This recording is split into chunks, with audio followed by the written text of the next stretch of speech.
आशिक गरीब बहुत बहुत दिन पहले की बात है। तिफलिस नगर में कोई एक धनी तुरुक रहता था। अल्लाह ने उसका घर खूब सोने से पाट दिया था, लेकिन इस ढेर सारे सोने से भी ज्यादा प्यारी एक चीज उसके पास थी। वो चीज थी उसकी अपनी लड़की मगुल मागरी। आकाश में तारों की छवि का क्या कहना, लेकिन इन तारों की ओट में बसते हैं फरिश्ते, और ये फरिश्ते उनसे भी ज्यादा सुंदर होते हैं। यही बात मगुल मागरी के बारे में थी। तिफलिस की सारी सुंदरियां उसके आगे पानी भरती थी।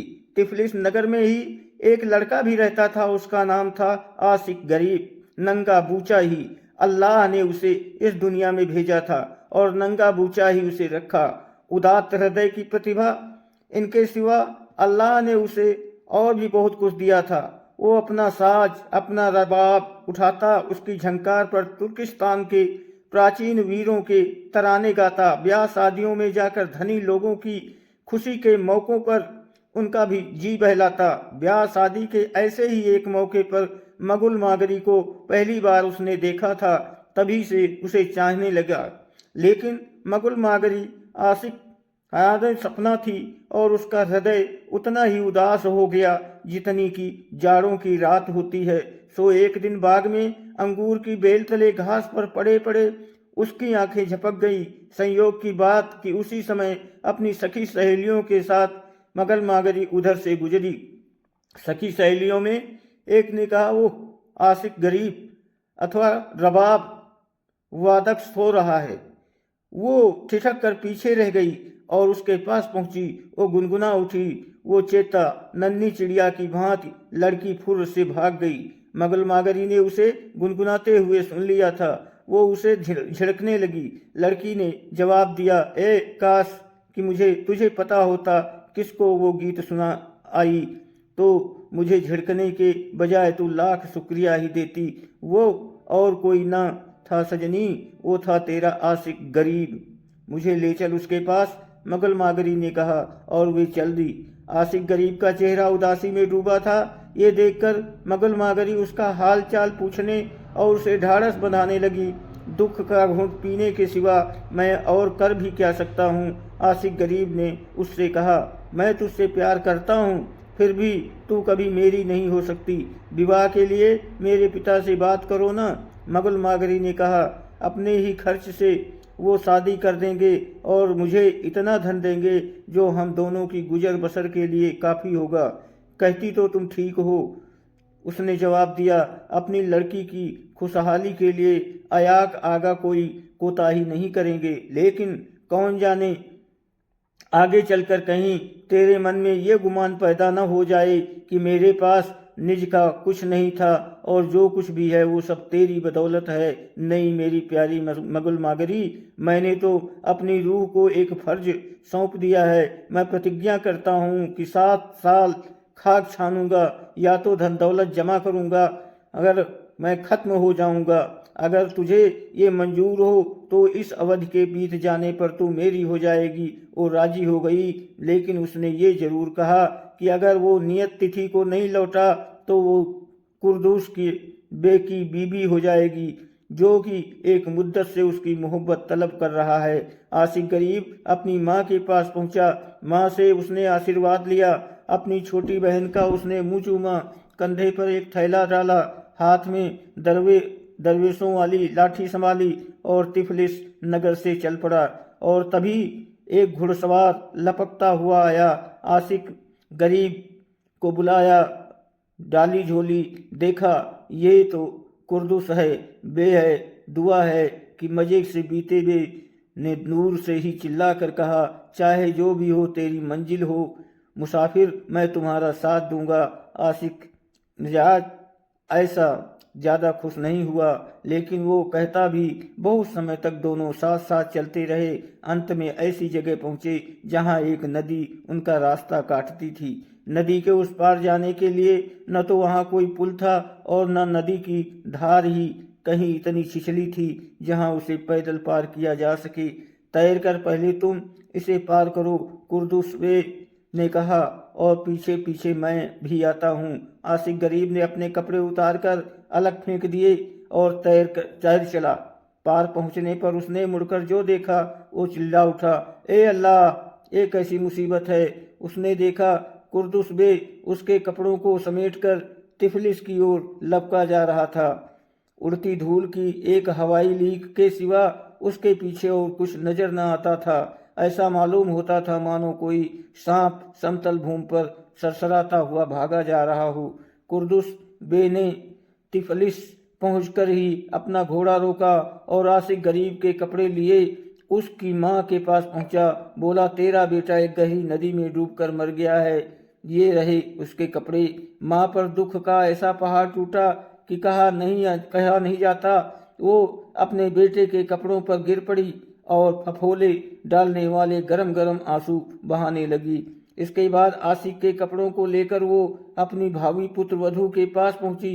मेरा लड़का डूब कर मर गया, उसने कहा। उसके ये कपड़े कुर्दुस बे लौटा लाया है। तुझे अब पूरी छूट है। मगल मागरी मुस्कुराई।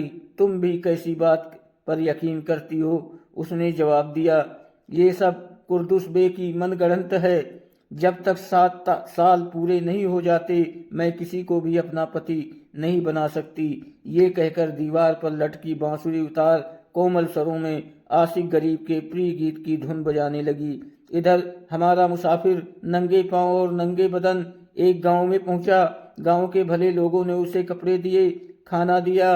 बदले में उनकी मेहरबानी का ऋण चुकाने के लिए उसने उन्हें कुछ जादू भरे गीत सुनाए। इस प्रकार वो एक गांव से दूसरे गांव, एक नगर से दूसरे नगर आगे बढ़ता गया और दूर दूर तक उसका नाम फैल गया।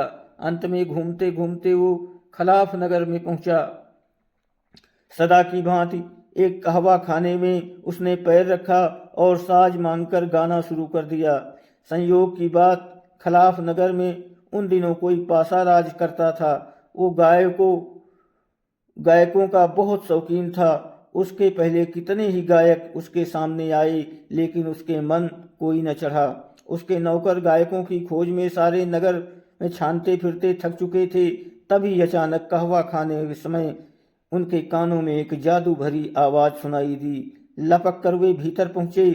चल हमारे साथ, हमारे पासा के पास, उन्होंने चिल्लाकर कहा। नहीं तो इनकार करने पर तुझे अपना सिर से हाथ धोना पड़ेगा। मैं ठहरा आजाद आदमी। तिफलिस मेरा घर है और मुसाफिरी मेरा रोजमर्रा। उसने उन्हें बताया। जी करेगा तो जाऊंगा, नहीं तो नहीं। गाता जरूर हूँ, पर तभी जब जी में आता है। और तुम्हारा पासा मेरा कोई मालिक नहीं होता। लेकिन इस सब के बावजूद उन्होंने जबरदस्ती उसे पकड़ लिया और पासा के सामने ले गए। पासा ने मांग की, गाओ। आशिक गरीब ने गाना शुरू किया और उसका ये गीत क्या था, मगल मागरी के रूप का तराना था। गर्वीले पासा को गीत इतना पसंद आया कि उसने आशिक गरीब को अपने दरबार में रख लिया। सोने और चांदी की उस पर वर्षा हुई। एक से एक बढ़िया और लखदक कपड़ों से वो सज गया। खुशी से भरा और रंगीन जीवन अब वो बिताता, ऐसो इसरत में गोते लगाता।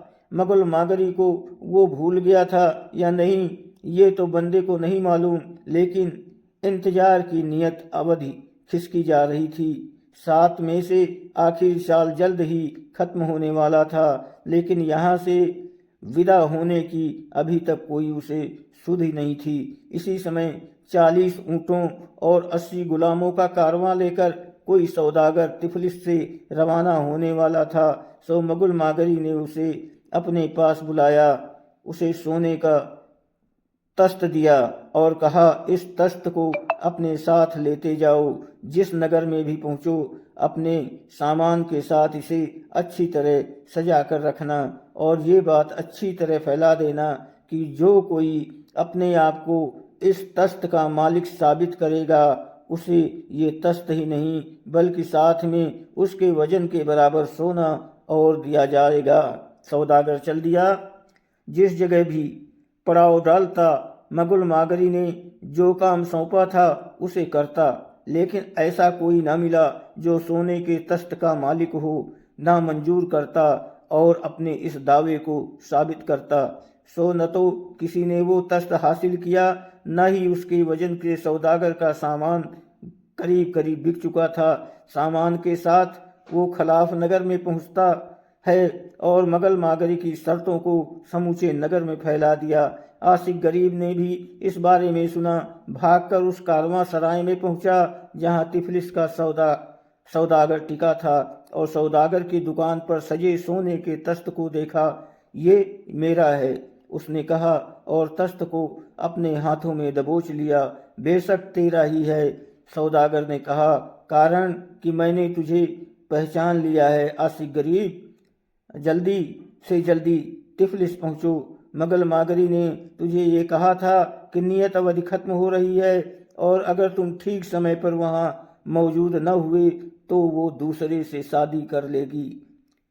दोस्तों, वीडियो को लाइक और सब्सक्राइब करें, आपकी बहुत मेहरबानी होगी। धन्यवाद।